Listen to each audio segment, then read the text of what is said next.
আজকে গত কয়েক মাস ধরে বলছি, সামনের নির্বাচন এত সহজ নয় আপনারা যত সহজ ভাবছেন। নিজের মনে যতই বড়াই করুন, আরে বিএনপির তো শাখা প্রশাখা একদম গ্রাম পর্যন্ত আছে, অন্যদের কি এত আছে? এত বড়াইয়ের কিছু নেই।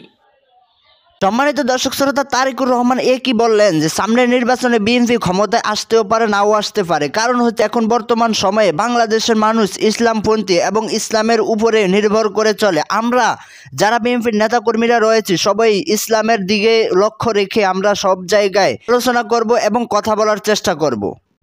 থাকতে পারে আপনার শাখা প্রশাখা, প্রিয় সকবৃন্দ, আমাদের নেতাকর্মীরা তৈরি করেছে সেই শাখা প্রশাখা, গ্রাম পর্যন্ত দলকে নিয়ে গেছে, ওয়ার্ডে ওয়ার্ডে দলকে নিয়ে গেছে। কিন্তু তারপরেও জনগণ ম্যাটার্স, জনগণ ম্যাটার্স। সেই জনগণই হচ্ছে আমাদের শক্তি, জনগণই হচ্ছে আমাদের সমর্থন, জনগণই হচ্ছে শক্তি। জনগণ সাথে না থাকলে, জনগণ 5ই আগস্ট দেখিয়ে দিয়েছে। কাজে আমরা যদি ভুল করি, জনগণ আবার কোনো একটা কিছু দেখিয়ে দিবে, তখন কিন্তু পস্তাতে হবে, তখন কিন্তু হাপিত্তেশ করতে হবে। সহকর্মীবৃন্দ, এখনো সময় আছে। আসুন আসুন আসুন, আমরা জনগণের পাশে থাকি, জনগণের সাথে থাকি।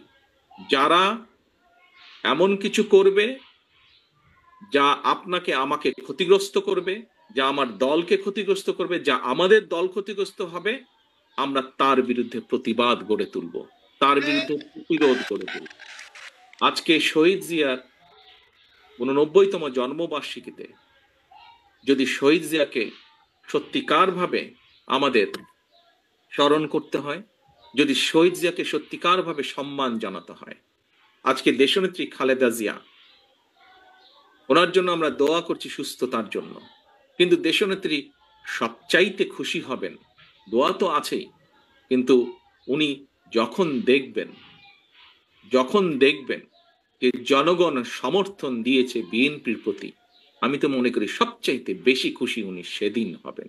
এবং দেশনেত্রী খালেদা জিয়ার সৈনিক হিসাবে আপনাদের উপরে সে দায়িত্ব